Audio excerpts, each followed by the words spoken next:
নমস্কার।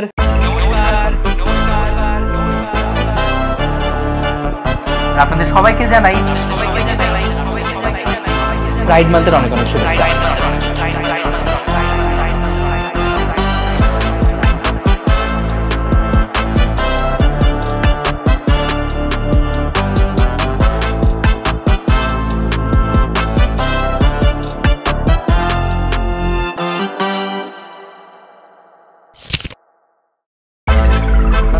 নমস্কার, নাদ দ্য কসমিক সাউন্ডের আরেকটা নতুন এপিসোডে আপনাদের সবাইকে আরো একবার স্বাগত।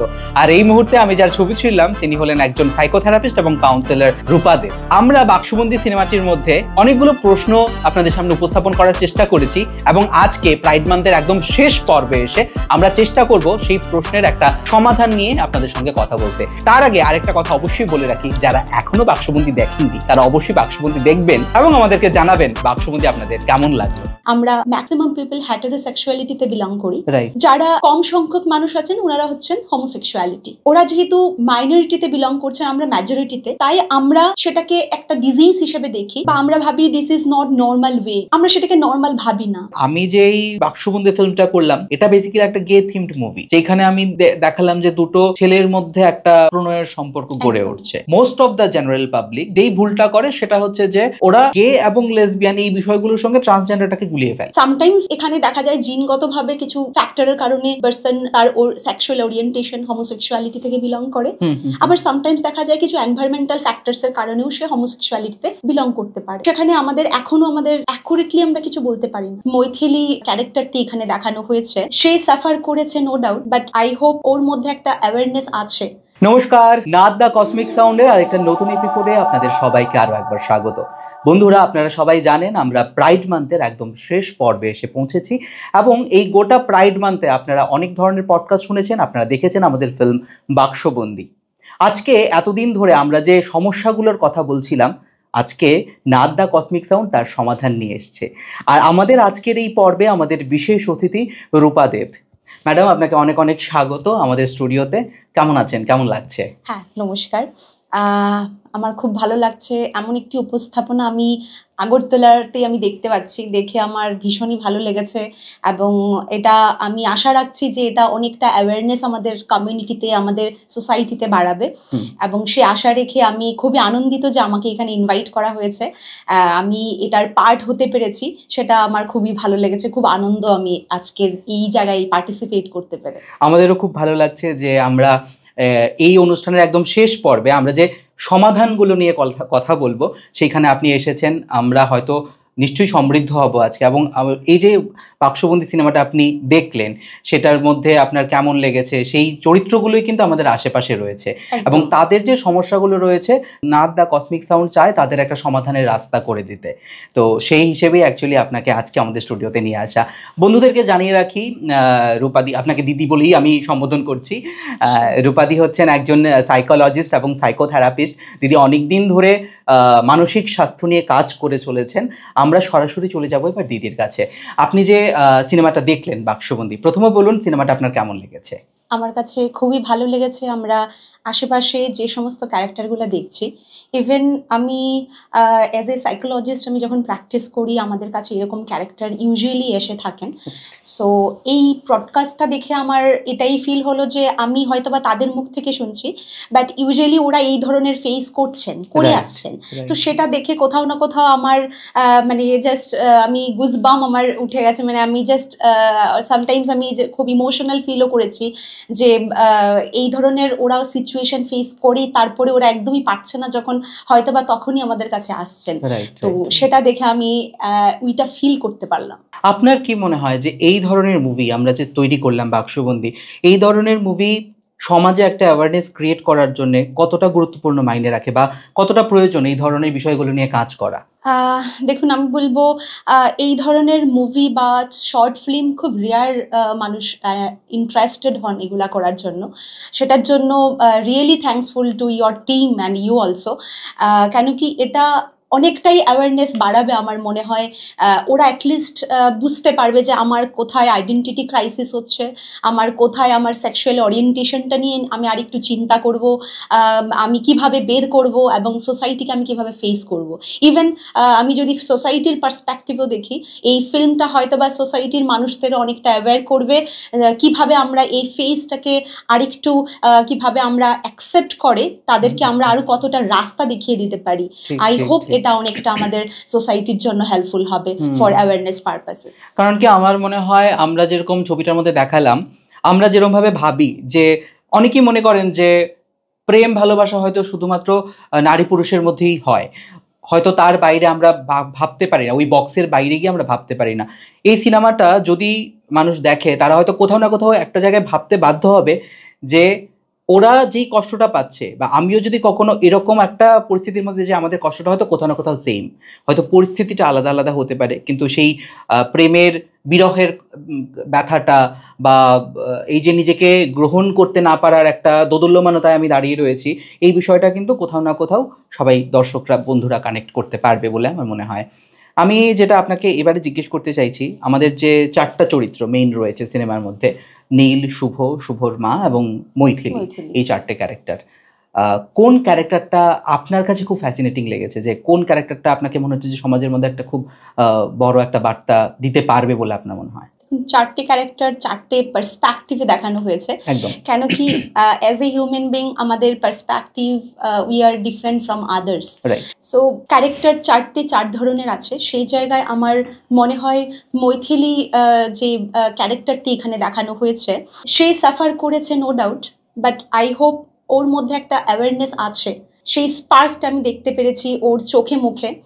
ও সেটা রিয়েলাইজ করছে যে আমি এই সিচুয়েশনে পড়ে গেছি, হ্যাঁ শি ইজ ডিপ্রেসড, বাট কিছু ওর মধ্যে একটা আমি স্পার্ক দেখতে পেরেছি যে কিছু করতে হবে।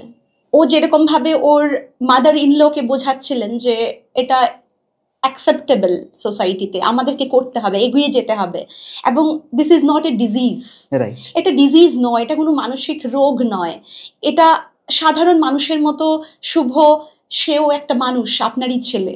তো আমার মনে হয় মৈথিলী ক্যারেক্টারটা এখানে অনেক ভালো অ্যাওয়ারনেস তৈরি করতে সাহায্য করবে, এবং আমার মনে হয় এই পডকাস্টটাকে যদি আমরা আরও বিস্তৃতভাবে ডেসক্রাইব করি, সেটাকে যদি একটা ফিল্ম বানানো যায়, তাইলে হয়তো বা সেটা দেখানো হতো যে মৈথিলী এমন একটা কমিউনিটি তৈরি করছে, এমনভাবে সবাইকে সোসাইটিকে বলছে যে আমি সাফার করেছি, তারপরেও আমি এগিয়ে এসেছি, আমি এই কমিউনিটিটাকে আমি অ্যাকসেপ্ট করেছি, এবং আপনারাও করুন।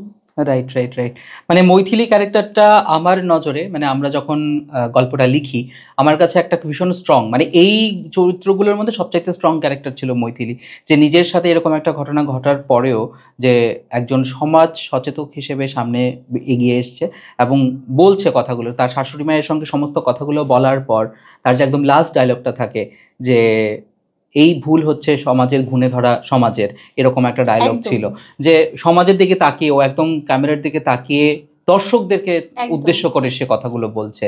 তো আমার কাছে মনে হচ্ছে যে কতটুকু স্ট্রং হতে পারলে একটা ক্যারেক্টার সে এরকম ভাবে জিনিসটাকে এক্সপ্রেস করতে পারে। তো ওই প্রেক্ষাপটে দাঁড়িয়ে অ্যাকচুয়ালি আমার মৈথিলী চরিত্রটার উপস্থাপনা। এবারে আমি যদি আপনার কাছে মৈথিলীকে যদি অ্যাজ এ তার মানসিক স্বাস্থ্য নিয়ে যদি কথা বলতে শুরু করি, যে এরকম একজন মহিলা যে কিনা নিজে যথেষ্ট ডিপ্রাইভড এবং তারপরেও একটা কিছু ভাবছে, পজিটিভ একটা কিছু দেওয়ার চেষ্টা করছে বা সত্যিটাকে উপস্থাপন করার চেষ্টা করছে, তার মানসিক স্বাস্থ্যটা নিয়ে আপনি কিভাবে তাকে পরামর্শ দিতে চাইবেন? মৈথিলীর মতন ক্যারেক্টার আমাদের সোসাইটিতে অনেক আছে, সত্যিই তাই। আমরা হয়তোবা তাদেরকে আইডেন্টিফাই করতে পারছি না, ওরাও হয়তোবা আমাদের কাছে এসে পৌঁছতে পারছে না, বাট দে আর সাফারার, ওরা ডে বাই ডে সাফার করছে। বাট মৈথিলীর মতন ক্যারেক্টারদের আমি অ্যাজ এ সাইকোলজিস্ট হয়ে আমি বলবো, আপনারা আগে আপনাদের ফ্যামিলির মানুষদের বুঝিয়ে বলার চেষ্টা করুন, ব্যাপারটা আরেকটু এক্সপ্রেস ওয়েতে বলার চেষ্টা করুন। কেন কি সামটাইমস আমরা এই সমস্ত সেক্সুয়াল ম্যাটার নিয়ে আমরা ডিসকাস করতে চাই না, কথা বলতে চাই না, আমরা ভাবি যে সেটা আমাদের স্বামী স্ত্রীর ব্যাপার, লোকে বলবে, ঘরের কথা বাইরে যাচ্ছে, লোকে কি জানবে, সেই ভয়ও আমরা বলতে চাই না, এগিয়ে আসতে চাই না। তো আমি মৈথিলীর মতন ক্যারেক্টারদের বলবো, সেক্সুয়াল ম্যাটারগুলা এটা একটা নেচারাল ম্যাটার, একটা নেচারাল থিংস, এই নিডটা আমাদের প্রত্যেকের আছে, কাউর একটা ডিফারেন্ট আমাদের পার্সপেক্টিভে আমরা চিন্তা করি বলে আমাদের কাছে যেগুলা ইউজুয়ালি আসে না, যেরকম আমরা ম্যাক্সিমাম পিপল হেটারোসেক্সুয়ালিটিতে বিলং করি, রাইট, আর যারা কম সংখ্যক মানুষ আছেন ওনারা হচ্ছেন হোমোসেক্সুয়ালিটি। ওরা যেহেতু মাইনরিটিতে বিলং করছেন, আমরা মেজরিটিতে, তাই আমরা সেটাকে একটা ডিজিজ হিসেবে দেখি বা আমরা ভাবি this is not normal way, আমরা সেটাকে নর্মাল ভাবি না। তো মৈথিলি ক্যারেক্টারটাকে আমি বলবো আপনি আগে নিজের পার্সপেক্টিভ থেকে না ভেবে আপনি যদি ভাবেন যে অ্যাজ এ হোল আমি যদি আমার মতন আরো অনেকটি মেয়েদেরকে ভাবি, তাইলে সে হয়তো বা এগিয়ে আসতে পারবে, সে হয়তো বা ফাইট করতে পারবে কমিউনিটির সাথে, ফাইট করতে পারবে অ্যাট ফার্স্ট ওর ফ্যামিলির সাথে। আর আমি যদি এটা জিজ্ঞেস করি যে মৈথিলি এমন জায়গায় দাঁড়িয়ে, মানে আমরা ছবিটা একটা এমন জায়গায় শেষ করেছি যে এখানে কিছু কোশ্চেন মার্ক থেকে যায় যে তারপরে শুভর কি হলো, তারপরে মৈথিলির কি হলো। এবার মৈথিলি কি তারপরে শুভর থেকে বিচ্ছেদ হয়ে চলে আসবে, সে কি তারপরে আবার নতুন করে তার জীবন নিয়ে ভাবনা শুরু করবে?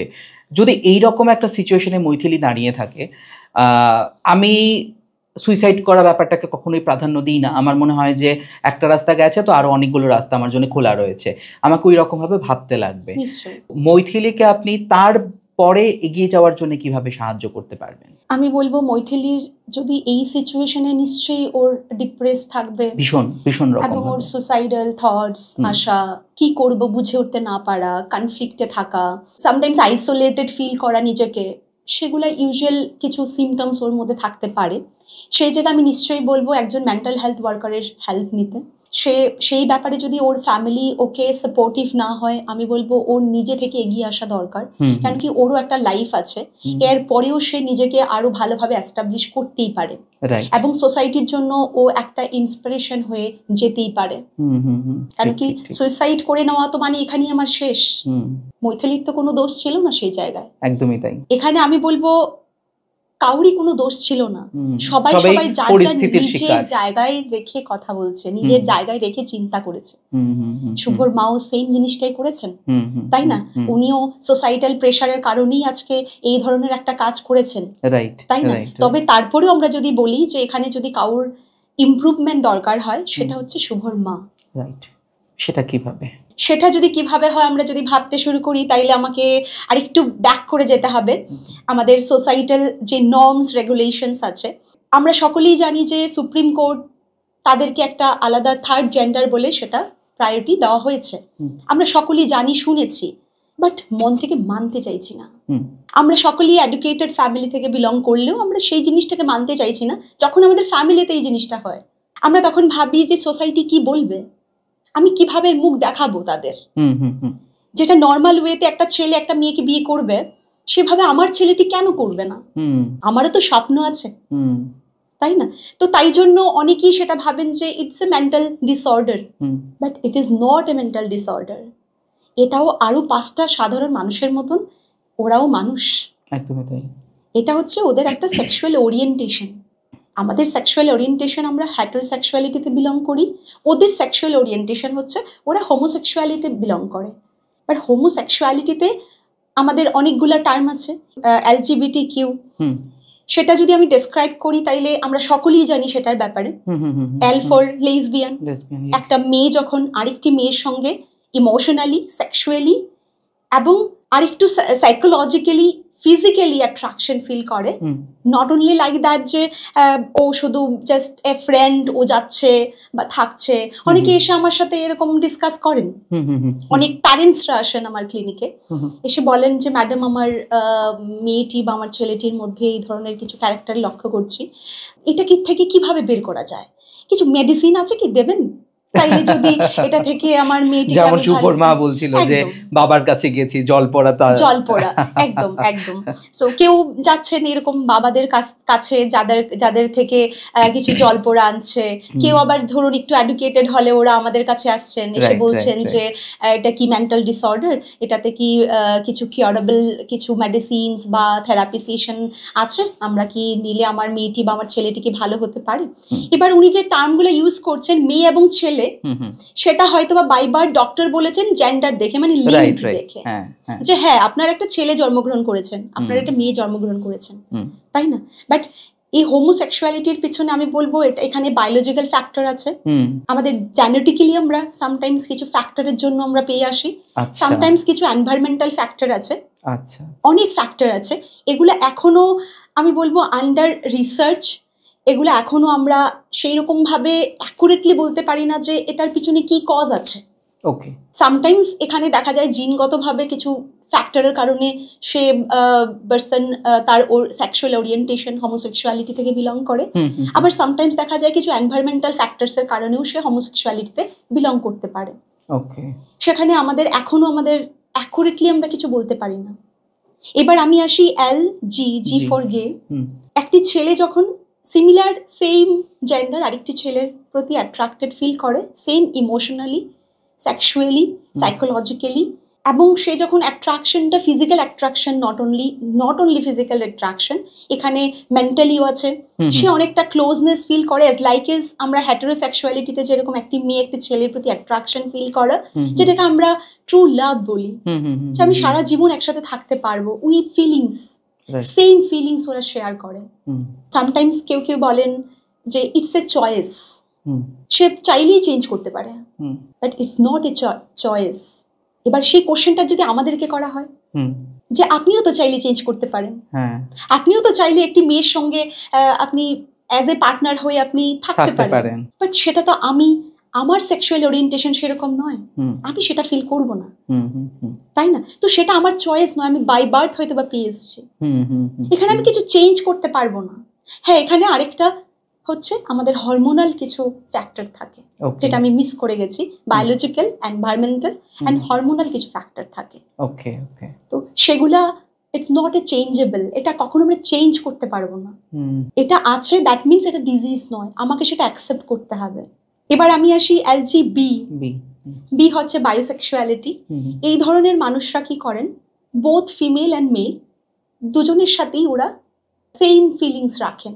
আচ্ছা, এই ধরনের মানুষরা সামটাইমস কি করে, ধরুন ওদের পার্টনার ওরা বিয়ে করে ফেলেছে, ধরুন উনি যদি ছেলে হন, একটি মেয়েকে বিয়ে করেছেন, কখনো কখনো ওদের লাইফে এরকম একটা ছেলেও আসে, তখন সে ওই ছেলেটির সাথেও সেক্সুয়ালি ইন্টিমেসি ওরা করতে পারে।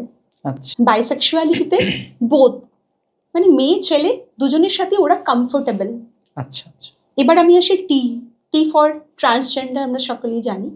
এবার এই এলজিবিটি কিউ থেকে টি যারা মানে ট্রান্সজেন্ডার যারা, ওরা সবচেয়ে বেশি সাফার করে।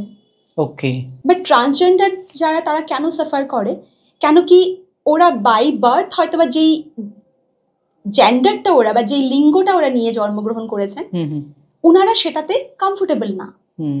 এবার সেটা যদি আমরা আমাদের উপরে ভেবে দেখি, নিজের উপরে এনে দেখি, যে আমার সেক্সুয়াল ওরিয়েন্টেশন, আমি সেক্সুয়াল ওরিয়েন্টেশন বলবো না, আমাদের লিঙ্গ যেটা আমি পেয়ে এসেছি, সেটা ধরুন আমি এজ এ ফিমেল, আমি ফিমেল, আমার সেক্স অর্গান আছে, but I am not comfortable with my gender. এবার আমার বডিটা আমার হয়তো বা female, but inside my mind I am not female. Okay, আমি মেল ক্যারেক্টার বেশি পছন্দ করি। এবার এটা ছেলের ক্ষেত্রে সেম, সে ওর জেন্ডার হয়তো বা আমরা সামনে থেকে দেখে বা ওর ওরিয়েন্টেশন, ওর ফিজিক্যাল ওরিয়েন্টেশন দেখে আমরা বলবো যে হ্যাঁ, হি ইজ এ বয় বা he is a man, but inside their mind he is not male. মানে সে মানসিকভাবে নিজেকে মেয়ের মতন ভাবছে এবং সেই দৃষ্টিভঙ্গি থেকে সে চাইছে একজন পুরুষের সঙ্গে সম্পর্ক স্থাপন করতে, এরকম কি বিষয়টা? এবার ওরা চাইছে আমি আমার জেন্ডারটাকে ট্রান্সফার করব, চেঞ্জ করব। কেন কি আমি যেহেতু মেয়ে, আমার সেক্স অর্গান ফিমেল, আমি কিন্তু সেটা নই, আমি নিজেকে মেল ভাবছি। ওকে, এবার আমি যেহেতু নিজেকে মেল ভাবছি, তাই আমি আরেকটি ফিমেলের উপর অ্যাট্রাক্টেড ফিল করব। এবার ওই ফিমেলের সাথে আমি থাকতে গেলে আমার জেন্ডারটা ট্রান্সফার করতে লাগবে, সেটাতেই আমি কমফোর্টেবল বেশি ফিল করব। তো ট্রান্সজেন্ডার যারা আছেন, ওনারা সেটাকে ট্রান্সফার করতে বেশি পছন্দ করেন বা কমফোর্টেবল ফিল করেন, যেটা নিয়ে ওরা অস্বস্তি বোধ করেন যে এটা আমাকে কেন দিল। ওকে, এটা আমি কেন পেলাম? সেই ক্ষেত্রে একটা এবার সেই বিশাল ক্ষেত্রে অপারেশনের মধ্যে দিয়ে যেতে লাগে, একটা এক্স্যাক্টলি বিশাল সেখানে হরমোনাল কিছু প্রসিডিওরের উপর ওদেরকে যেতে হয়, সেখানে সাইকিয়াট্রিস্টের ভিউজ লাগে, সেখানে সাইকোলজিস্টের ভিউজ লাগে, এবং হয়তোবা ওদের 1 বছর 1.5 বছর যাবত ওদের হরমোনাল কিছু মেডিসিনের উপর দিয়ে যেতে হয়, আচ্ছা, দেন অপারেশনের ব্যাপারটা আসে, এবং it is costly, very costly. Very costly. Okay, সবাই সেটাকে অ্যাফোর্ডও করতে পারেন না, হুম, সেই জায়গায় ওরা বেশি সাফার করেন। ওকে। তো এই জায়গাটায় যখন এরকম একটা সিচুয়েশন তৈরি হয়েছে, তখন সরকারিভাবে কি কোনো ধরনের সহায়তা এই মুহূর্তে রয়েছে তাদের জন্য? সরকারিভাবে এই মুহূর্তে এমন কিছু সিচুয়েশন বা এরকম কিছু ফ্যাসিলিটিস আছে বলে আমার জানা নেই। আচ্ছা, কেন কি আমার কাছে যারা এসছেন তাদেরকে যখন আমি গাইড করলাম, অ্যাজ এ সাইকোলজিস্ট যখন আমি ভিউজ দিলাম, কেন কি ওরা সার্জিক্যাল প্রসিডিওরে যাওয়ার আগে সাইকোলজিস্টের ভিউজ ওরা নিতে হয়, দিস ইজ ম্যান্ডেটরি। আচ্ছা, কেন কি কিছু এখানে আইডেন্টিটি ক্রাইসিসে ওরা ভোগে, মানে জেন্ডার আইডেন্টিটি ক্রাইসিসে ভোগে, যে আদৌ কি আমি করলে ঠিক হবে কিনা, আমি Okay. যেটা চিন্তা করছি সেটাই কি ঠিক কিনা, Okay. বা সেটা করার পর আমার কি ধরনের মেন্টাল পরিস্থিতি থাকবে, সেটার জন্য ওরা অনেকেই আসেন, এই দ্বন্দ্বগুলো নিয়ে ওরা আসেন। এবার ওই ধরনের সার্জারি যেহেতু অনেকটাই কস্টলি, আমার জানা নেই এখানে কিছু গভর্নমেন্ট ফ্যাসিলিটিস আছে কিনা, সেই ব্যাপারটা আমাকে একটু দেখতে হবে, বাট আমার যতটুকু জানা আছে মনে হয় নেই। ওকে। এবার থাকলেও থাকতে পারে। আর সেই অপারেশনের ব্যাপারটা বোধহয় নিশ্চয়ই আগরতলাতে তো সেটা সম্ভব নয়, আগরতলাতে তো সেটা একেবারেই সম্ভব নয় বাইরে সেটা একদম, করার জন্য। তাহলে একদম। মানে আমি যদি ভাবি যে এইখান থেকে কোনো একজন ট্রান্সজেন্ডার মানে সে অপারেশন করে সেক্স চেঞ্জ করানোর জন্য সে মানে বাইরে যাবে, তার জন্য একটা হিউজ কস্ট তো এটার Huge মধ্যে cost, রয়েছে। একদম এবার যেই মানুষটা যে ছোটবেলা থেকে একটা বিশাল মেন্টাল ক্রাইসিসের মধ্যে দিয়েও যাচ্ছে, নিজের আইডেন্টিটি ক্রাইসিসের মধ্যে দিয়ে যাচ্ছে, সমাজের অ্যাকসেপ্টেন্স একটা বিষয় রয়েছে, একদম। সমাজের আগে পারিবারিক অ্যাকসেপ্টেন্সের একটা বিষয় রয়েছে, এই বিষয়গুলোর সঙ্গে মোকাবেলা করতে করতে করতে করতে কোনো একটা জায়গায় তো তার মানে মানসিকভাবে সে আরো বিপর্যস্ত হয়ে যায়। একদম তো এই বিপর্যস্ত পরিস্থিতিতে দাঁড়িয়ে থেকে আমার মনে হয় যে সে মানে আমরা যেমন ভাবি যে আমাকে একটা নিজের পায়ে দাঁড়াতে লাগবে, নিজের জন্য কিছু একটা করতে লাগবে, নিজের আর্নিং এর ব্যবস্থা, মানে আমি সেলফ ডিপেন্ডেন্ট হতে চাই, একদম এই ভাবনাটা হয়তো তখন তাদের মাথার মধ্যে আর কাজ করতে পারে না বা থাকেও না।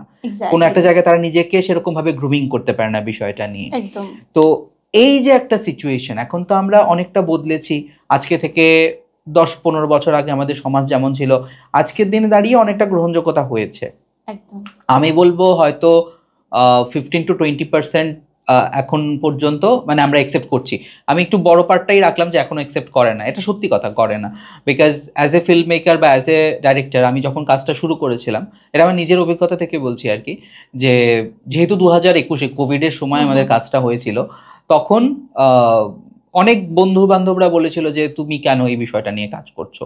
অনেকে ডাইরেক্টলি হয়তো আমাকে প্রশ্ন করেছে, তুমি কি এই কমিউনিটি থেকে বিলং করো, তুমি কি ট্রান্সজেন্ডার?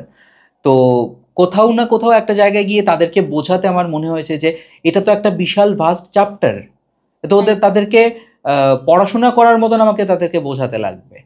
এইবার আমি যে এই বাক্সবন্দি ফিল্মটা করলাম, এটা বেসিক্যালি একটা গে থিমড মুভি, যেখানে আমি দেখালাম যে দুটো ছেলের মধ্যে একটা প্রণয়ের সম্পর্ক গড়ে উঠছে।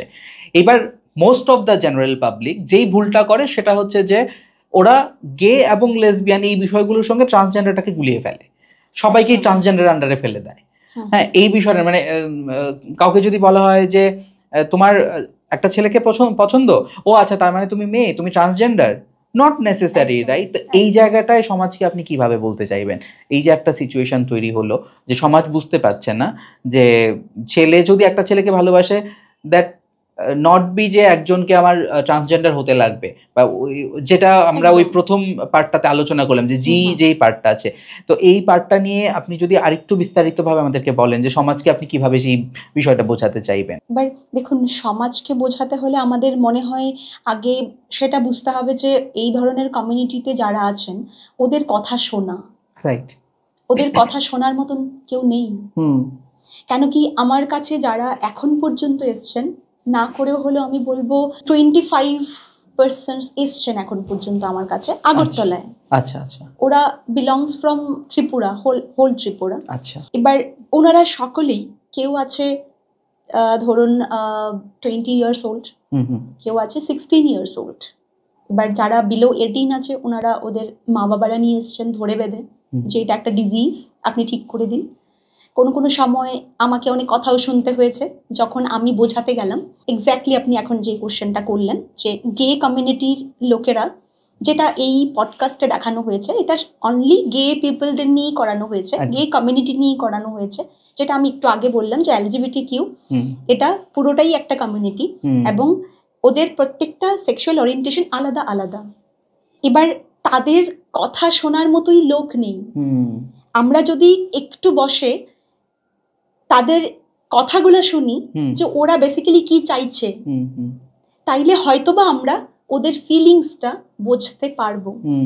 আমি প্যারেন্টসদেরই বলবো, অ্যাজ এ প্যারেন্টস আমরা যদি ওদেরকে কাছে রেখে ভালোভাবে বুঝিয়ে বলার চেষ্টা করি যে তোমার মনে কি আছে, তুমি এক্স্যাক্টলি কি ফিল করছো সেটা আমাকে বলো, তাইলে হয়তোবা আমরা তাদের থেকেই শুনতে পারবো, বুঝতে পারবো যে এক্স্যাক্টলি ওরা আমাদের হেটেরোসেক্সুয়ালিটি থেকে বিলং করে না, অ্যান্ড ওরা ডিফারেন্ট কোনো কমিউনিটি নয়, ওরাও মানুষই। ওদেরকে জাস্ট একটা নাম দেওয়া হয়েছে বোঝার জন্য। এক্স্যাক্টলি, মানে এইটা একটা খুব ভালো প্রশ্ন আপনি তুললেন বা পয়েন্ট আপনি তুললেন। এই যে আমরা আগের এপিসোডগুলো তো এইগুলো নিয়ে কথা বলেছি, যারা এসেছিলেন আমাদের অতিথিরা আর কি, যে আমি তাদেরকে কমিউনিটি বলে আলাদা করে সরিয়ে দেওয়ার বিষয়টাতে একদম মানে পছন্দ করি না আর কি। আমার কাছে মনে হয় যে তারাও হিউম্যান বিইং, তাদের একটা আলাদা প্রেফারেন্স রয়েছে, একটা কিছু রয়েছে, চাহিদা রয়েছে। এটাকে আলাদা করে ওই কমিউনিটিতে রাখা, LGBTQ বলে রাখা, এখন আমাদেরকে লোকজনদেরকে বোঝানোর জন্য কিছু কিছু শব্দের ব্যবহার আমাদের করতে লাগে, তার জন্য আমরা হয়তো সেটা বলছি। আমি সেই যে কথাটা বলছিলাম আর কি, যে 2021-এ আমি তার পাশাপাশি বেশ কিছু মেন্টাল হেলথ নিয়ে কাজ শুরু করেছিলাম এই মানুষদের জন্য আর কি, এবং তখন নানা ধরনের কটূক্তির শিকার হতে হয়েছে। আজকে 2025-এ দাঁড়িয়ে হয়তো এতটা ফেস করতে লাগে না, হয়তো লোকজন আমার পিঠ পিছে কি বলে আমি জানি না, বাট সামনাসামনি হয়তো এখন পর্যন্ত কেউ আমাকে কিছু বলে না, আর বললেও সেটা আমার মানে কেয়ার করি না। আমার কাছে মনে হয় যে কোনো একটা জায়গায় এদের হয়ে কথা বলার লোক তো এমনিতেও খুব কম, কারণ কি ওরা অনেকে বিভিন্ন জায়গায় নিজের কথাটা নিজে এক্সপ্রেস করতে পারে না। আর আমরা আমাদের কপালের মধ্যে একটা লেভেল লাগিয়ে রেখেছি যে ওরা মানেই খুব খারাপ, ওরা মানেই শুধুমাত্র সেক্সুয়াল জিনিসের জন্য ওরা আপনার সঙ্গে যোগাযোগ স্থাপন করবে বা একটা কিছু করবে, এই ধরনের একটা মানসিকতা আমাদের রয়ে গেছে যে এরা মানেই শুধু সেক্সের পেছনে ঘুরছে। তো সেই জায়গায় দাঁড়িয়ে ওরা যেহেতু ওদের নিজের কথাটাও একটা জায়গায় প্লেস করতে পারছে না, আপনি দেখবেন যে যারা রাস্তায় ভবঘুরে রয়েছে তাদের জন্য কাজ করার জন্য লোক রয়েছে, যারা অনাথ রয়েছে তাদের জন্য অনাথাশ্রম রয়েছে, যারা বৃদ্ধ লোকজন তাদের জন্য বৃদ্ধাশ্রম রয়েছে, কিন্তু এদের জন্য কিন্তু কেউ নেই। বিভিন্ন ধরনের অর্গানাইজেশন আজকাল এগিয়ে এসছে, আপনি স্যাফো বলুন বা অন্যান্য বিভিন্ন অর্গানাইজেশন তাদের হয়ে কাজ করছে। একটা খুব মজার বিষয় আপনাকে বলি, আজকে থেকে বেশ কয়েক বছর আগে এরকমই আমরা একটা তখন তো আর পডকাস্টের কনসেপ্ট ছিল না, বাট আমি এরকম ভাবেই কারোর সঙ্গে বসে আমি কথাবার্তা বলছিলাম, মোবাইল লাইভ চলছিল, এটা একটা সোশ্যাল প্ল্যাটফর্মে লাইভ চলছিল। একজনের সঙ্গে আমি কথাবার্তা বললাম, সব খুব সুন্দর কথা বললেন, উনি বোঝালেন সবকিছু। বোঝানোর পর যখন অফ দ্য ক্যামেরা আমি ওনাকে জিজ্ঞেস করলাম যে যদি আপনার সন্তান কখন আপনাকে এসে বলে যে আমি এরকম, আপনি কি মানতে পারবেন? উনি মুখের ওপর আমাকে বললেন যে না, সেটা হয়তো আমি কখনোই পারবো না, আমি হয়তো ওকে হয়তো বাড়ি থেকে বার করে দেবো বা ওকে হয়তো মেরে ফেলবো। অথচ উনি কিন্তু কিছুক্ষণ আগে দাঁড়িয়ে অফ দ্য ক্যামেরায় অন ক্যামেরায় সবাইকে বললেন, সবাইকে খুব সুন্দর করে বোঝালেন। তো আমার কাছে বিষয়টা এমন লাগলো যে ওনারা যেই রকম দৃষ্টিভঙ্গি নিয়ে বড় হয়েছেন, ব্রন এন্ড ব্রট আপ হয়েছেন, সামাজিক পিয়ার প্রেশারটা বোধহয় ওদের জন্য এতটা ভয়ঙ্কর যে আমার সন্তানটা কি চাইছে বা সে আদৌ কি করছে, আমরা মানুষের সাথে সেটা ভাবতে ভুলে যাচ্ছি আজকাল বিভিন্ন জায়গায় দাঁড়িয়ে। তো এই যে বিভিন্ন ধরনের প্যারেন্টসরা তো আসে আপনার কাছে, সবচাইতে বেশি কোন ধরনের মানে কোন চরিত্রটাকে আপনি আপনার চেম্বারে বেশি খুঁজে পান? নীল, শুভ, মৈথিলি নাকি শুভর মা? কোন চরিত্রগুলো বেশি আসে আপনাদের কাছে? চরিত্র নিয়ে যদি আমরা পডকাস্টের সাথে তুলনা করি তাইলে হয়তোবা শুভর মা বেশি আসেন, এবং যারা নীল এবং শুভ আছে ওরাও আসেন। আচ্ছা, কখনো কখনো আমি দেখি যারা একদম ইয়াং অ্যাডাল্ট বা সামটাইমস টিনেজার্স অলসো, ওরাও আসে আমার কাছে। এবার হয়তোবা ওরা নতুন নতুন এই টার্মসগুলো শুনতে পেরেছে এবং নিজেকেও বুঝতে পারছে, কিছু বুঝতে পারছে, কিছু পারছে না, ওদের জেন্ডার ক্রাইসিসও হচ্ছে, ওরা বুঝতে পারছে না যে আদৌ কি আমি যেটা ফিল করছি সেটা কি ঠিক, কেন কি এটা এখানে আমাদের একটা সোসাইটাল প্রেশার আছে সোশ্যাল স্টিগমা আছে, যে একটা ট্যাবু হয়ে গেছে। এই যে এখন আপনি বললেন যে LGBTQ থেকে বিলং করা মানেই হচ্ছে দে আর নট গুড পিপল, ওরা হয়তো বা হ্যারাস করবে সেক্সুয়ালি আমাকে, হয়তো বা ওরা কিছু একটা সমস্যা দিয়ে যাচ্ছে, হয়তো বা ওরা আমাকে বাজেভাবে ট্রিট করতে পারে। তো এই ধরনের কিছু স্টিগমা এবং ট্যাবু আমাদের সোসাইটিতে আছে। তো এগুলা শুনেই তো একটি বাচ্চা বড় হচ্ছে। এবার সে যখন তার সেক্সুয়াল ওরিয়েন্টেশনটা ফিল করতে পারছে, সে যখন স্কুলে যাচ্ছে, বিভিন্ন ছেলে মেয়েদের সঙ্গে মেলামেশা করছে, ওর পিয়ার্সদের সাথে, পিয়ার্সদের গ্রুপে ও ইনভলভ হচ্ছে, যখন সে টিন এজে পড়ছে, তখন দেখছে যে ওর আশেপাশে যারা ফ্রেন্ড সার্কেল আছে সবাই গার্লফ্রেন্ড আছে, বয়ফ্রেন্ড আছে, ওরা ইউজুয়ালি ওরা ওই দিকে চলে গেছে, বাট ও কারোর সাথে মিশতে পারছে না, ও নিজেকে আলাদা ফিল করছে, ওর ওরিয়েন্টেশনটা টোটালি আলাদা ফিল করছে, তখন সে কিছু একটা তো ফিল করতে পারে, ও তো কিছু একটা বুঝতে পারছে যে আমার মনে হয় আমি একটু আলাদা অন্যদের থেকে। বাট সে আলাদা ব্যাপারটা তখন থেকেই ওর মাথায় ঢুকে যায়, কেন কি সেও তো সোসাইটি থেকে অ্যাওয়ারনেস যার যেতটুকুই হচ্ছে আমাদের ফ্রম নিউজ বা নিউজ পেপার বা বলতে পারেন সোশ্যাল মিডিয়া বা মা বাবার থেকে ছোট ছোট রিলস ভিডিও, ও সেগুলা শুনছে, শুনে সে বোঝার চেষ্টা করছে যে মেবি আমিও এই কমিউনিটি থেকে বিলং করি। তখন ওর মধ্যে একটা ক্রাইসিস আসে এবং একটা প্রেশার আসে যে আমি কিভাবে এক্সপ্রেস করব নিজেকে আমার ফ্যামিলিতে, আর কেই বা আমার পার্টনার হবে, আমি কিভাবে পার্টনারও খুঁজবো, সেটাও একটা ক্রাইসিস। আমি কোথায় যাব? ইউজুয়ালি আমি দেখছি আমার ফ্রেন্ড সার্কেলরা ওরা তো পেয়ে যাচ্ছে, ওরা বয়ফ্রেন্ড গার্লফ্রেন্ড বানাচ্ছে, এটার একটা প্রেশার আছে টিনেজার্সদের মধ্যে, রাইট? বাট তখন আমি কোথায় যাব? Very good point. তখন আমি কি করব? আমি কোথায় গিয়ে খুঁজবো? তো এই ধরনের কিছু কোশ্চেনারিজ নিয়ে ওরা আমার কাছে আসেন।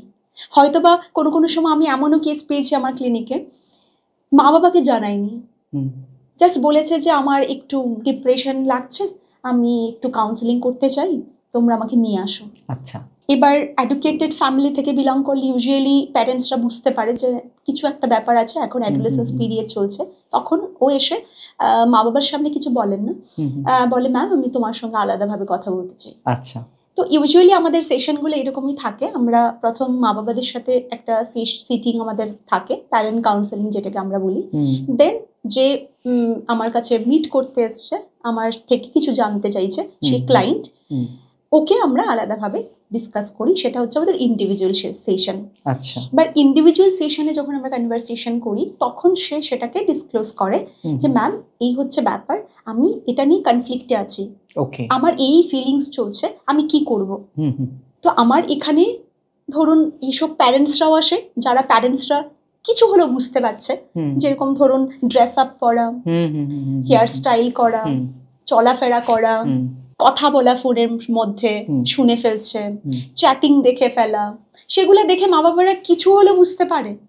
আর আজকাল যেরকম বলেন রিলসের জামানা, এখন আমরা সোশ্যাল মিডিয়াতে এতটা অ্যাক্টিভ, ইউজুয়ালি আমরা এগুলা প্রায় দেখে থাকি, প্রচুর অ্যাওয়ারনেস হচ্ছে, সেগুলা দেখো মা বাবারা অনেকটাই এখন অ্যাওয়ার আছে, কিন্তু নিজের উপর যখন পড়ে তখন অ্যাওয়ারনেস চলে যায়, তাই না? এটা একদম সত্যি কথা। তো অ্যাওয়ারনেস আছে বলে ওরা আইডেন্টিফাই ঠিক করতে পারছে। এবার আমি আসি পডকাস্টে, আপনার পডকাস্টটা যখন আমি দেখলাম, এটাতেও কিন্তু দেখানো হয়েছে যে শুভর মা যিনি আছেন উনি দেখেছেন যে উনার ছেলে শুভ নীলের সাথে ও একটা ভালো টাইম স্পেন্ড করছে, রাইট? যেরকম একটা নর্মালি হেটেরোসেক্সুয়ালিটিতে আমরা যেমন দেখি, একটা টিনেজ গার্ল এন্ড বয় বসে গল্প করছে, হাতে হাত রাখছে, ওরা ভালোবাসা এক্সচেঞ্জ করছে, সেম নীল এন্ড শুভ করছিল।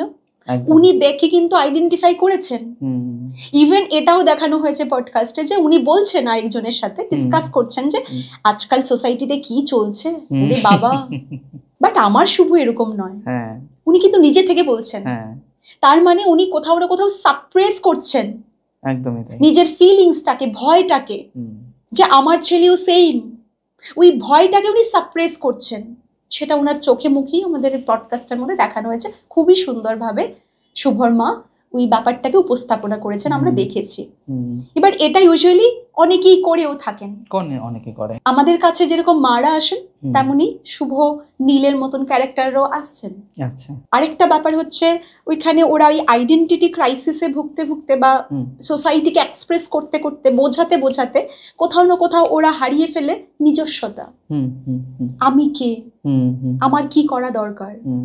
এবং ওদের তখন হয়তো মাথার মধ্যে একটা জিনিসই ঘুরতে থাকে যে এইটা এইটা এইটা, এবং ওটার বাইরে যে একটা কিছু দুনিয়া রয়েছে যে আমাকে একটা কর্মসংস্থানের ব্যবস্থা করতে লাগবে, আমার পড়াশোনাটা কি এগিয়ে নিয়ে যেতে লাগবে, এরকম বিষয় বলে। যেমন আজকে থেকে অনেক দিন আগে থেকে আমি গডি সেভেনকে খুব ফলো করি। আমি আই হোপ আপনি হয়তো জানেন ওনার কথা। তো উনি আগরতলায় এসেও গেছিলেন কিছুদিন আগে। তো আমি ওনার সঙ্গে পার্সোনালি মিট করি, কথা হয়। যদি আমাদের পডকাস্টটা হয়নি ওনার সঙ্গে, আমি খুব চেষ্টা করেছি ওনার সঙ্গে একটু কথা বলার জন্য পডকাস্টে, সেটার জন্য হয়নি। কিন্তু এই যে মানুষগুলো, এই যে গডি সেভেন্থ, উনি একটা এক্সাম্পল। উনি সেক্স চেঞ্জ করেছেন, উনি একজন ট্রান্সজেন্ডার, এবং তারপরে উনি যে নিজেকে যেরকমভাবে পড়াশুনো করে নিজেকে একটা জায়গায় দাঁড় করিয়ে আজকে সমাজের বিভিন্ন জায়গাতে উনি ব্র্যান্ড অ্যাম্বাসেডর হিসেবে কাজ করছেন, মোটিভেশনাল স্পিকার হিসেবে কাজ করছেন। এই বিষয়টা, এই যে নিজেকে একটা জায়গায় দাঁড় করানো, এই বিষয়টা কিন্তু most of the community people, আমরা যাদের কথা বলছি, তারা কিন্তু ওই জায়গাটা অ্যাচিভ করতে পারছে না। কোথাও না কোথাও ওরা কিন্তু হারিয়ে যাচ্ছে ওই আইডেন্টিটি ক্রাইসিসটাকে ম্যানেজ করতে গিয়ে, বা ফ্যামিলির পিয়ার প্রেশারগুলোকে ম্যানেজ করতে গিয়ে। তো আমার যেটা মনে হয় যে আজকের পডকাস্ট থেকে এই রকম একটা আলোচনা উঠে আসুক, বা এই ধরনের একটা সিদ্ধান্ত আমরা নেওয়ার কথা ভাবতে পারি যে ওরা যখন ওদের চাইল্ডহুডটা শুরু হচ্ছে যখন থেকে, তখন থেকেই যদি কাউন্সিলিং করে তাদেরকে ওই বিষয়টার মধ্যে দিয়ে, যাতে এই প্রেশারটার মধ্যে দিয়ে যাতে তাদেরকে না যেতে হয়। কারণ সবসময় একটা ভয়ে থাকতে থাকতে না, আমার মনে হয় বেসিক্যালি, কারণ কি আমি অনেকের সঙ্গে এই মুভি তৈরি করার আগে অনেকের সঙ্গে কথা বলেছি পার্সোনালি, আমার মনে হয়েছে যে সবাই একটা ওই রকম ভাবনায় বিশ্বাস করে যে আমার দ্বারা বোধহয় কিছু হবে না, আমি বোধহয় একদম আলাদা, আমার মধ্যে ওই ক্ষমতাই নেই। কারণ কি আমি আমার মা বাবাকেই তো কনভিন্স করতে পারছি না, নিজেকেই তো গ্রহণ করতে পারছি না, তো আমার দ্বারা কি বা হবে। এই ধরনের লোকজনরা, যেমন শুভ, সে তার নিজের, আমরা যদি এবার একটু শুভর চরিত্রটায় ঢুকি, যে শুভ বলছে যে শুভ একটি ছেলের সঙ্গে ছিল, তার মা বলল যে ওটা হবে না, তুমি বিয়ে করো। সে বিয়ে করলো, বিয়ে করার পরেও কিন্তু সে পারছে না ওই সম্পর্কটাতে থাকার জন্য। সে চেষ্টা হয়তো করছে কিন্তু পারছে না। এটা তার জন্য, যেমনটা আপনি বললেন যে আপনাকে যদি বলে যে তুমি একটু চেঞ্জ করে দেখো, চয়েসটা চেঞ্জ করে দেখো হয় কিনা, তার ক্ষেত্রে সেটা হচ্ছে না। এবার সেই ক্ষেত্রে দাঁড়িয়ে সে কি ভাববে, সে কি বলবে, বা তার মেন্টাল হেলথ এই মুহূর্তে ঠিক কি অবস্থায় আছে, ভীষণ রকম ডিপ্রেসড। আমি বিয়ে করেছি, আমার সোসাইটির সবাই দেখেছে, আমার বন্ধুরা সবাই দেখেছে, দুদিন পর জানবে যে আমার বউ আমাকে ছেড়ে চলে গেছে, কি কারণ ছিল, এই কারণ ছিল, এই কারণে। এই মুহূর্তে আবার একটা ওই সুইসাইডাল টেন্ডেন্সি চলে আসে, নিজেকে শেষ করে দেওয়ার প্রবণতা, আমার দ্বারা বোধহয় কিছু হবে না, এরকম একটা ডিপ্রেশন। মোদ্দা কথা হচ্ছে একটা ডিপ্রেশন। এই ডিপ্রেশনটাকে কিভাবে কাটিয়ে ওঠে? এই ধরনের পরিস্থিতিতে আমি বলবো অবভিয়াসলি একজন এক্সপার্টের হেল্প নেওয়াটা খুব প্রয়োজন, একজন সাইকোলজিস্টের কাছে কনসাল্ট নেওয়াটা খুব প্রয়োজন, কাউন্সেলিং ওর এই বয়সে এই সময়ে খুব প্রয়োজন। কেন কি যেই সিচুয়েশন দিয়ে সে যাচ্ছে, তাকে তার সুইসাইডাল থটস আসাটা খুবই স্বাভাবিক। কেন কি ওর দুদিক থেকে প্রেশার ছিল, একটা হচ্ছে ও নীলকে হারিয়েছে, সেকেন্ড হচ্ছে ও মৈথিলীকে অ্যাকসেপ্ট করতেও পারছে না, আবার ওকে ডিপ্রাইভড করতে চাইছে না, তাই জন্য সে অনেক চেষ্টাও করেছে। এবার দুটো প্রেশারই ওর মধ্যে আছে।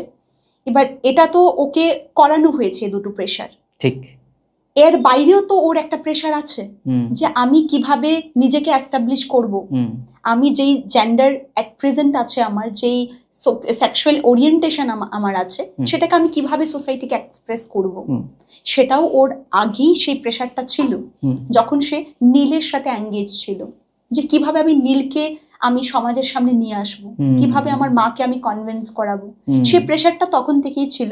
এর উপর ওর একটা বাড়তি প্রেশার দেওয়া হয়েছে ওকে বিয়ে করে আর নীল থেকে আলাদা করে। তো ওর মতন ক্যারেক্টার আমাদের সোসাইটিতে অনেক দেখা যায়। সেই জায়গায় আমি বলবো অবভিয়াসলি সেই জায়গায় একজন সাইকোলজিস্ট কনসালটেশনটা খুবই প্রয়োজন।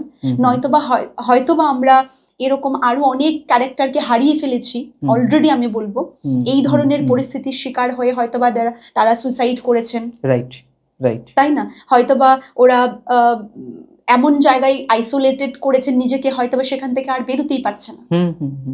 তো ওই জায়গায় আমি বলবো অবভিয়াসলি কাউন্সিলিংটা খুবই দরকার। এবং কাউন্সিলিং তো আমার মনে হয় যে প্রত্যেকটা মানুষের জন্য সেটা আলাদা আলাদা হবে, কে কিরকম সিচুয়েশনে দাঁড়িয়ে রয়েছে, কার কিরকম সমস্যা, সেই অনুযায়ী আমরা আমার মনে হয় যে এই যে শুভর চরিত্রটা, বা ধরুন অনেকেই এই যারা কমিউনিটিতে রয়েছে, এই যেমন ধরুন আপনি বললেন যে 25% লোক হয়তো কমিউনিটির আপনার কাছে আসছে কাউন্সিলিং এর জন্য, বাকি যে 70% লোক যারা আসতে পারছে না এখন পর্যন্ত, তারা হয়তো কাউন্সিলিং এর জন্য তাদের আশেপাশের কোনো একটা মানুষকে, বন্ধুকে, যাকে সে একটুখানি ভরসা করতে পারে, এরকম একটা মানুষকে সে বলছে তার কথা।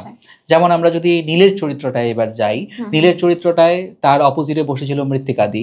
দিদির নাম সিনেমাতে কোথাও ব্যবহার করা হয়নি, কিন্তু আমরা লেখার মধ্যে তার নাম রেখেছিলাম মৃত্তিকা দি, যিনি একজন প্রকাশকের ভূমিকায় কাজ করছিলেন। এবার নীল যখন তাকে বলে যে আয়ুষ্মান আমার ক্রাশ, এবার তখন কিন্তু দিদি ভ্রু কুচকে জিজ্ঞেস করেনি যে আয়ুষ কেন তোর ক্রাশ। দিদি বলছে যে আচ্ছা তুই এই কথাটা আমার সঙ্গে শেয়ার করলি না, মতলব she is so casual with that, যে এটা তো খুব নর্মাল, তুই কেন আমার সঙ্গে এটা এতদিন শেয়ার করলি না। তো এই ধরনের মানুষও কিন্তু আমাদের সমাজে খুব প্রয়োজন, যারা একটা সাপোর্টিভ ভূমিকা নিচ্ছে। আবার এই জায়গাতেই যদি মৃত্তিকা দি এমন করে বলতো ও কিভাবে তোর ক্রাশ হতে পারে, ওই সংখ্যাটা আমাদের সমাজে বেশি। একদম ওই যে মানুষগুলো যারা রিচ আউট করতে পারছে না, তাদের বন্ধু বান্ধব বা এই যে সার্কেল, ধরুন আমার কলিগস, আমার ফ্রেন্ডস, নীলের, শুভর, এই মানুষগুলোর যে কলিগস, আমি যখন আমার আশেপাশের লোকদেরকে বলি, ওরা খুব এক্সাইটেড যে বাক্সবন্দি এসেছে, বাক্সবন্দি দেখেছে, বাট যখন শুনছে যে আচ্ছা এটা LGBTQ থিমড মুভি, আচ্ছা মানে তখন একটু নাকশিটকোনোর একটা ব্যাপার চলে আসছে। তো সেটা আমার মনে হয় যে আজকে 2025-এ দাঁড়িয়ে হয়তো 2021-এ আমরা যে কাজটা করেছিলাম তার থেকে হয়তো আরো অনেক বেশি অ্যাপ্রিসিয়েশন পেয়েছে, আরো অনেক বেশি মানুষ বুঝতে পেরেছে, ভাবতে শুরু করেছে। আমি একটা জায়গায় ওই ভাবনা, একটা সম্ভাবনা একটা ক্রিয়েট করতে চেয়েছি যে তোমরা ভাবো, তোমরা দেখো যে এরকমটাও হতে পারে। আমরা তো ভাবি না, আমরা ভাবতে ভুলে গেছি, এবং আমরা ওই যে একটা মানুষ, তারও যে একটা মন রয়েছে, তারও যে কিছু ইচ্ছে অনিচ্ছে একটা যে ফিলিংস রয়েছে, ওটা আমরা কখনোই ভেবে উঠতে পারি না, এবং তার জন্যই তো আমরা সবসময় আমাদের থটস গুলোকে দাগিয়ে দিই। একদম আয়ুষ্মান কি করে তোর ক্রাশ হতে পারে, রাইট? তুই একটা ছেলে কেন হতে পারে? এই ধরনের যে ক্যারেক্টারগুলো আমাদের সমাজে রয়েছে, তাদের জন্য যদি একটু কিছু বলেন, যে তাদের জন্য আমরা তো নীল, শুভ, মৈথিলি মোটামুটি সবাইকে নিয়ে একটু করে আলোচনা করলাম। এবার যদি একটা বৃহত্তর পার্সপেক্টিভে সমাজের কথা যদি বলি, তাদেরকে কিভাবে বলবেন বা তাদেরকে কি পরামর্শ দেবেন? দেখুন, আমি যদি খুব বৃহত্তর পার্সপেক্টিভের কথা বলি, তাইলে আমাদের অ্যাজ এ হোল সোসাইটি, আমরা প্রত্যেকেই সোসাইটির একটা পার্ট। এবার আমাদের যারা ইয়াং জেনারেশন আছেন, ইয়াং জেনারেশন এমন একটা জেনারেশন যাদের মধ্যে অনেক স্পিরিট থাকে, অনেক কিছু একটা করার শক্তি থাকে। আমি বলবো সেই জায়গায় ইয়াং জেনারেশনকে এগিয়ে আসাটা খুব প্রয়োজন। আমাদের আরও অনেক ছোট ছোট কমিউনিটি বানানো প্রয়োজন, যে কমিউনিটিগুলোর দ্বারা আমরা অ্যাওয়ারনেস ক্যাম্পেইন করতে পারি, এবং আপনার মতো যাতে আরও অনেকেই এগিয়ে আসেন এই ধরনের পডকাস্ট করা, এই ধরনের শর্ট ফিল্ম করার মাধ্যমে উপস্থাপনা করা যে তাদের চরিত্রগুলোও কীরকম হতে পারে, ওরা কতটা সাফার করতে পারে, তাই না? এবং আমাদের এই ব্যাপারে আমি বলবো আরো খোলাখুলি কথা বলার জায়গা করা দরকার, আরো খোলাখুলি কথা বলার, ডিসকাশন করার আমাদের প্রত্যেকের এগিয়ে আসা দরকার। ইয়াং জেনারেশনকে আমি কেন বলছি, কেন কি ইয়াং জেনারেশন আমরাই পারি হয়তো বা, যারা আমাদের বাবা মায়েরা আছেন, এবার তখন কি LGBTQ ছিল না? ছিল। ওনারা সোসাইটাল প্রেশারের কারণে দাবিয়ে ওনাদের সাপ্রেস করে ফিলিংসটাকে। ওনারা নর্মালি যেরকম হেটারোসেক্সুয়ালিটিতে যারা একজন মেল ফিমেলকে বিয়ে করেন, ওনারা বিয়ে করানো হয়েছে, বিয়ে করেছেন, সংসার করেছেন, সময় চলে গেছে, এভাবে করে ওদের লাইফ চলে গেছে, কিন্তু কোথাও না কোথাও ওরা আনহ্যাপি ছিল, এবং কোথাও না কোথাও তাদের এমন মনে হতো যে না আমি হ্যাপি নেই, এবং সেটা অবশ্যই ওদের পার্টনারের উপর আসতো। বাট তখন এই পডকাস্টও দেখানো হয়েছে যে আমরা তো মহিলা, আমাদেরকে তো মেনে নিতে হবে সবকিছু, অনেক কিছু আমাদের তো অনেক কিছু আমাদেরকে অ্যাকসেপ্ট করে নিয়েই এগোতে হয়। ওই রকম ভাবে কিছু কথার দ্বারা ওদেরকে সাপ্রেস করানো হয়েছে। আমরা অনেক সময়, আমাকে অনেকে কেউ জিজ্ঞেস করেন যে LGBTQ কি এখনই তৈরি হয়েছে, আগে ছিল না? এখন কেন দিন থেকে দিন এখনের জেনারেশনই এমন হচ্ছে? অনেকেই এটা বললেন, হ্যাঁ। অনেক প্যারেন্টসরা এটা কোশ্চেন করেন যে আমাদের সময় এরকম ছিল না। যে এখন এই দেখে দেখে generation- হয়তো বেশি এটার এফেক্টটা পড়ছে, এক্স্যাক্টলি, দেখে দেখে কারণ কি হয়তো আজকাল তো বেশি ভিজিবিলিটিটা অনেক বেশি, একদম। বিষয়গুলো আমাদের সামনে চলে আসে। তো ওনারা এই ধরনের কিছু কোশ্চেন করেন। তো হ্যাঁ। আমি বলবো, ওনাদের উদ্দেশ্যে বলবো, এগুলো আগেও ছিল, বাট এগুলা হয়তো বা অ্যাওয়ারনেসের অভাবে হুম। যে নিজে ফিল করছিল সেও সেটাকে অ্যাকসেপ্ট করতে পারেনি, বুঝতে পারেনি অ্যাওয়ারনেসের অভাবে, এবং বলা তো অনেক দূরের ব্যাপার। একদমই তাই। তো আমি বলবো এই ব্যাপারে আমাদের ইয়াং জেনারেশন, ইয়াং অ্যাডাল্টস আমরা যারা আছি, আমাদেরকে এগিয়ে আসা দরকার। আমরা যদি একসাথে কাজ করি, আমরা যদি খোলাখুলি স্পেস দেই ওদেরকে কথা বলার, তাইলে হয়তোবা ব্যাপারটা আমরা অনেকটা সর্ট আউট করতে পারবো, হয়তোবা তাদেরকে আমরা হেল্প করতে পারবো। এবং যারা আমাদের স্কুল পড়ুয়া আছে বা কলেজ পড়ুয়া আছে, আমি তাদের উদ্দেশ্যে বলবো, ওনারা যদি দেখেন যে আমার একটা বন্ধু এই ধরনের কিছু একটা ফিলিংস রাখে বা আমি বুঝতে পারছি, আমি বলবো এগিয়ে গিয়ে কথা বলতে। তাইলে হয়তোবা সে একটা ভালো বন্ধু হতে পারে। ও তো ওর সেক্সুয়াল ওরিয়েন্টেশনটা ডিফারেন্ট, বাট ও তো একটা মানুষ। তাদেরকে আমি কেন আইসোলেটেড করবো? ওরা নিজেই আইসোলেটেড হয়ে যায় তখন। ঠিক। কেন কি ওরা ভাবে আমাকে হয়তো অ্যাকসেপ্ট করবে না। তো আমরা যারা হেটেরোসেক্সুয়ালিটিতে বিলং করি, আমরা যদি এগিয়ে যাই তাদের দিকে, তাইলে হয়তোবা ওরা আরেকটু এগিয়ে এসে ওদের নিজেদেরকে খুলতে পারবে। কেন কি ওরা অসুস্থ নয়, ওরা অসুস্থ নয় যে তাদের সাথে মেলামেশা করলে আমিও হয়ে যাব।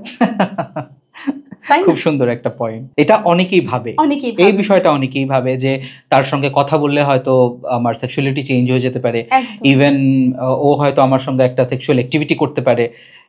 এই ধরনের ভয়গুলো যে মানুষের মাথায় কেন কাজ করে আমি জানি না, এবং সেই ভয়ের থেকেই কিন্তু ওরা একটা ভীষণ ডিস্টেন্স ক্রিয়েট করে ওদেরকে মক করা শুরু করে, ওদের সঙ্গে মেলামেশা করা বন্ধ করে দেয়, এবং ভীষণ রকম ভাবে মানসিকভাবে হেনস্থা হতে হয় বিভিন্ন জায়গাতে। একদম। সেই জায়গায় আমি আরেকটা কথা অ্যাড করব, যেটা পডকাস্টে দেখানো হয়েছে গে পিপলস এর মধ্যে, ওদের মধ্যেও কিন্তু একজন ফিমেল ক্যারেক্টারটা লিড করেন, একজন মেল ক্যারেক্টারটা। এখানে দেখানো হয়েছে নীল একটা ফিমেল ক্যারেক্টারে ছিলেন এবং শুভ ছিল একটা মেল ক্যারেক্টারে। তো গে পিপলদের মধ্যে কিন্তু সেটা বেসিক্যালি দেখা যায়। বাট এখানে কিছু মিসকনসেপশন আছে। অনেকেই ভাবেন, অনেক ছেলেরা স্পেশালি ভাবেন যে হয়তোবা গে থেকে যারা কমিউনিটি থেকে বিলং করেন, হয়তোবা আমি ছেলে, সে আমার সাথে উঠে পড়ে আমার সাথে সেক্স করতে চলে আসবে। বাট ব্যাপারটা ওইরকম নয়। সে এমনই কাউকে খুঁজবে যে ওই কমিউনিটি থেকেই বিলং করে, যে ওকে আনন্দ দিতে পারবে, যে ওর কাছাকাছি আসতে পারবে, ওর ওরিয়েন্টেশনটাকে বুঝতে পারবে। তাই ওখানে একটা মিথ আছে। এই মিথগুলো ভাঙার জন্যই আমাদের আজকের এই পডকাস্ট, আমাদের আজকের এই আলোচনা। আপনি এলজিবিটি কিউ নিয়ে কথা বলতে শুরু করেছেন, আমরা কিউটাকে বাদ দিয়ে গেছি, কিউটাকে দিয়ে কথা বলে আমরা শেষ করব মোটামুটি। এবার কিউ হচ্ছে কিউয়ার, যেটা কোশ্চেন মার্ক, যারা এখনো আইডেন্টিফাই করতে পারছেন না যে আমি কোথা থেকে বিলং করি, যারা সেক্সুয়াল ওরিয়েন্টেশনটাকে এখনো আইডেন্টিফাই করতে পারছেন না। এবার এই কোশ্চেন মার্কে প্রচুর মানুষ আছে, এবং ওরাও ট্রান্সজেন্ডার যাদেরকে আমরা বলেছিলাম যে ওরা বেশি সাফার করে, আমি বলবো ওরাও সেম সাফার করেন। কেন কি ওরা, আমরা যদি সেটা নিজেদেরকে দেখে ভাবি যে আমি যদি আমার সেক্সুয়াল ওরিয়েন্টেশনটাকে নিয়ে আমি কোশ্চেন মার্কে রাখি যে আমি বুঝতে পারছি না, আমি ছেলেদের সাথেও মিশছি, আমি সেখানেও ভালো লাগছে না, আমি সেরকম কমফোর্টেবল ফিল করছি না, আমি মেয়েদের সাথেও চললাম, সেখানেও আমি কমফোর্টেবল ফিল করছি না, তাইলে আমি কোথায় যাব? তাইলে আমি কি, আমার সেক্সুয়াল ওরিয়েন্টেশন কি আছে? বাই বার্থ তো আমি একটা নিয়ে জন্মগ্রহণ করলাম, বাট সেটা আমি অ্যাকসেপ্ট করতে পারছি না, বা আমি কিভাবে সেটাকে ইউটিলাইজ করব, কিভাবে আমি করব, আমি কি বেসিক্যালি, এটা হচ্ছে কোয়ারের মধ্যে পড়ছে। এখানেও প্রচুর মানুষ রয়ে গেছে, সেখানেও আমি বলবো counselling is very much mandatory. যেহেতু কাউন্সেলিং এর কথা উঠেই আসলো এবং আপনি দীর্ঘ অনেক দিন ধরে এই কাজটি করে আসছেন, আপনার সঙ্গে কিভাবে যোগাযোগ করা যদি কেউ এই মুহূর্তে আপনার কাউন্সেলিং এর? আমার ক্লিনিকটি আছে কৃষ্ণনগর দত্তকুটির লেন, সংহতি ক্লাব ঘরের সামনে। আচ্ছা। গুগল থেকেও আমার অ্যাড্রেস পেয়ে যাওয়া যাবে। আমার ক্লিনিকের নাম হচ্ছে Rupa Deb's counselling and psychotherapy clinic, Agartala. আচ্ছা। আমি আগরতলাতে লাস্ট 11 ইয়ার্স ধরে কাজ করছি। ওকে। হয়তোবা আমার ক্লিনিকটি আমি খুলতে পেরেছি 2020 থেকে। এর আগে আমি আমার অনেক ফিল্ডে আমার কাজ করা, যেরকম আমি জুবিনাল হোমে আমি কাউন্সিলর ছিলাম বহু বছর। জুবিনাল যারা আমরা সকলেই জানি, যারা আন্ডার 18 যারা কিছু ক্রাইমের সাথে জড়িত হয়ে যান, তাদেরকে কাউন্সিলিং করা খুবই দরকার। সেখানে 6.5 বছর কাজ করেছি। অরফেনেজ হোমে আমার কাজ করা, ওল্ড এজ হোমে আমার কাজ করা।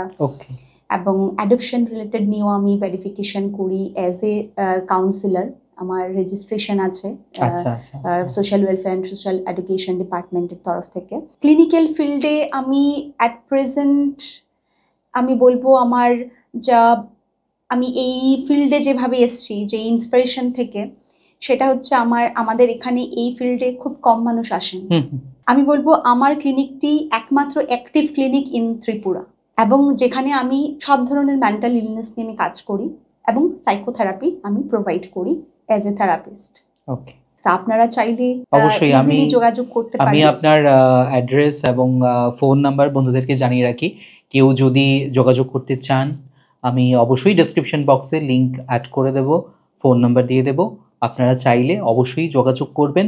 এবং প্রাইড মান্থ আমাদের আজকের এই পডকাস্ট দিয়ে শেষ হলো। আপনাদের সবাইকে জানাই আরও একবার অনেক অনেক শুভেচ্ছা প্রাইড মান্থের। নিজের মানসিক স্বাস্থ্যের দিকে অবশ্যই লক্ষ্য রাখবেন এবং কখনোই এটা ভাববেন না যে আমার দ্বারা কিছু হবে না। আমরা আজকের পডকাস্ট থেকে শুধুমাত্র এই পজিটিভিটি বা এই বার্তাটা দিয়েই আমাদের আলোচনাটাকে শেষ করতে চাইছি। একটা সম্ভাবনা তৈরি করতে চেয়েছি যে আমার দ্বারা অনেক কিছু সম্ভব, আমি করতে পারি এবং আমি পারবো। আপনাকে অনেক অনেক ধন্যবাদ যে আপনি আমাদেরকে এতটা সময় দিয়েছেন আপনার ব্যস্ততার মধ্যেও। নাদ্দা কসমিক সাউন্ডের পক্ষ থেকে আপনার জন্য রইল অনেক অনেক শুভেচ্ছা। Thank you so much for inviting me also. নমস্কার। নমস্কার।